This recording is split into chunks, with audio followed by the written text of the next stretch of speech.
He rented out a whole wing of the hotel and met up there.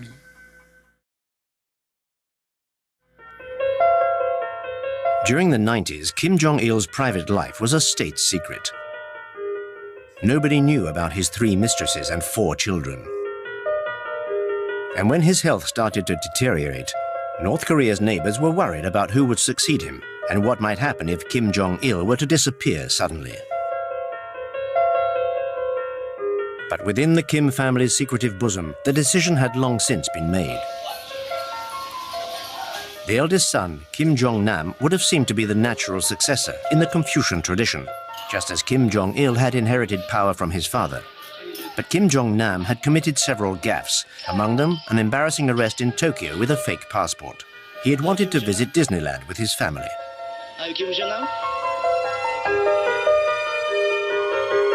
The second son, Kim Jong-chol, educated in Switzerland, was considered too soft, even too feminine by his father.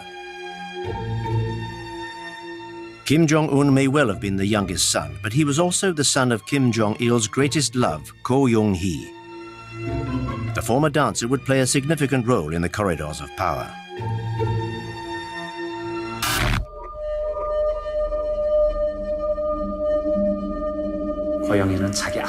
Ko Young-hee played an important part in ensuring that her son took over the reins of power. Kim Jong-nam, the eldest son, already had an important role in the country's hierarchy, with an elevated position at the General Bureau of Data Processing, where he specialized in communication networks. But since Kim Jong-un took control, Kim Jong-nam has found himself in an awkward position. He can no longer return to North Korea.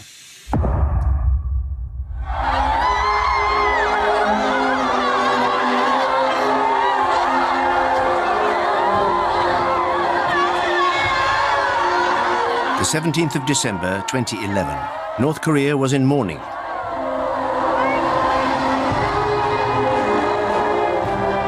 Kim Jong-il, the shining sun of the 21st century, had died just a few days before. It was time for the propaganda machine to set up the funeral scene. The funeral would also be the confirmation of the youngest son's accession, which had been confirmed to North Korea and the rest of the world a year earlier.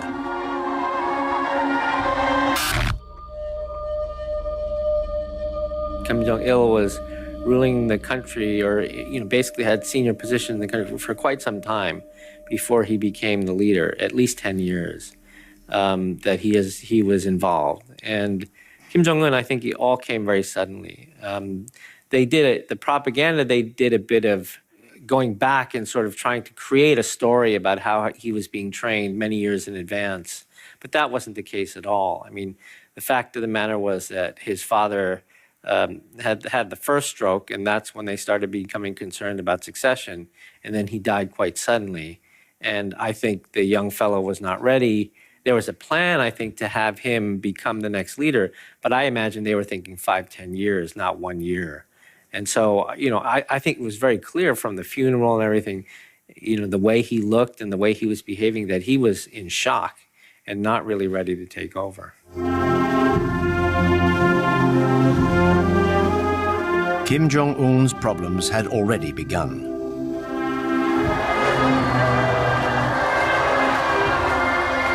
Did the aging generals gathered around his father's coffin see such a young leader in a favorable light? Kim Il-sung, the founder of the nation, staked his claim by leading the anti-Japanese guerrilla army during the Second World War. Kim Jong-il was the regime's second in command for 15 years or so, and then assumed power after 50 years.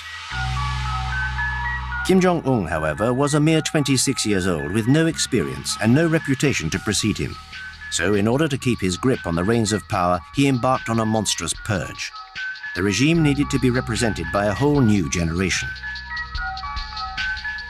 북한의 worst period를 겪고 Today, Kim Jong-un needs to connect with people who remember the great famine from their childhood. 나라를 이끌어가야 되는 그런 지금 처지에 있죠. I believe it will be harder to maintain solidarity between the elite and the leader than it was for the two previous regimes. 응집력이라고 할까요? 유대 관계가. Things could be rather fraught, and so the power structure will be built on a foundation of differing interests and terror. 그다음에 공포에 의한 I think that there probably is a lot of internal churn there, because what seemed to be clear is that after Kim Jong-un did take power, he was trying to move some of the business concessions and the political power in the military that his father put there, right? His father believed in so-called military first politics, and move it over to the party, or at least balance out the party and the military. All of the generals that were with Kim Jong-un by the hearse of his father in the funeral procession are all gone. None of them are left. And so very clearly he's wiped out a group and is trying to bring in a new group. The most prominent victim of the purge was just behind him during the funeral. His uncle, Jang Song-taek, married to Kim Jong-il's sister. Since the 70s, this member by marriage of the family had been at the very heart of power. His brothers were powerful generals. He himself had held a number of key posts in the armed forces and the economy. When Kim Jong-il's health first started to become a cause for concern, his name was mentioned as a potential successor, or at least as a regent to the dictator's young son. 2 years after coming to power, Kim Jong-un decided that his apprenticeship was over and had his uncle executed, along with most of his closest relatives. 굉장히 유능하고 For us, Jang Sang-tak was a very competent man. 자기 I worked with him. 부하들 잘 챙기고 He was funny and kind to his subordinates. 업무 He took good care of us and worked hard. Certainly the news of his arrest and then his execution were quite surprising to many of us who study this country. But I think what was the most surprising was the written statement that came out explaining why he had been killed. In the past in North Korea, when these sorts of things happen, they happen very quietly. It's a car accident or it's a sickness, and there's really not much explanation given. But in this case, a very clear explanation, in many ways exposing vulnerabilities inside of North Korea. The charge sheet accused Jang Sang-taek of wanting to overthrow the regime. This was a tacit admission of a struggle at the heart of the power structure. He was also accused of being an unfaithful husband and a corrupt communist. And rumors of his fondness for young girls were confirmed by the official press.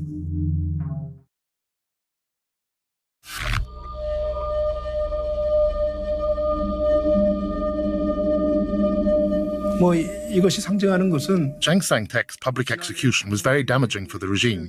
North Korea is a deeply Confucianist country where respect for one's elders, especially relatives, is ingrained.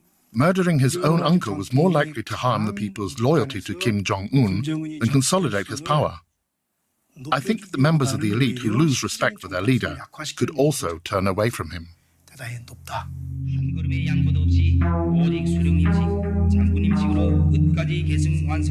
In order for his accession to power to succeed, Kim Jong-un decided to use terror to subdue the regime's old guard.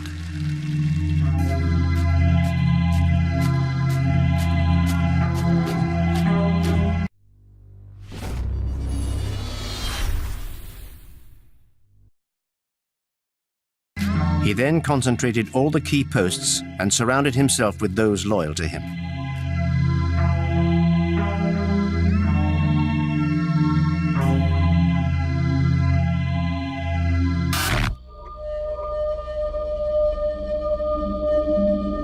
I think that Kim Jong-un is in charge. I don't think that there are puppets behind him because I think the system is designed to only have one person in charge. And so, and everybody must demonstrate their personal loyalty to him in order to survive.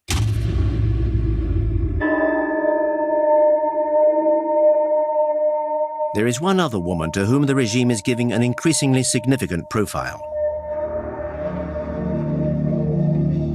She was seen behind Kim Jong-un during his father's funeral, although the propagandists never named this young woman in mourning. She's the dictator's younger sister, Kim Yo-jong.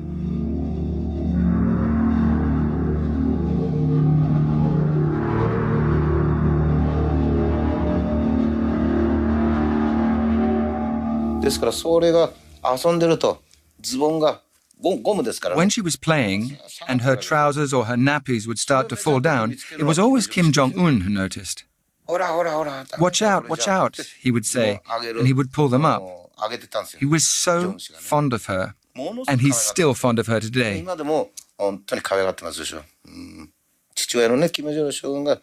Kim Jong-il was equally fond of his little sister. So he's doing exactly what his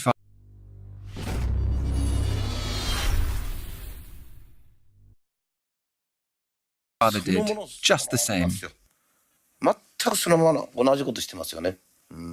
What's interesting is the strong women he surrounds himself with. There was a picture of him when he opened one of the fun parks. He's walking, not only got his wife, he had his aunt, Kim Jong-il's sister. He had his father's last consort, who was apparently a very strong woman. I can't remember if there was one or two more. So it's not completely a patriarchal system there, it seems to me.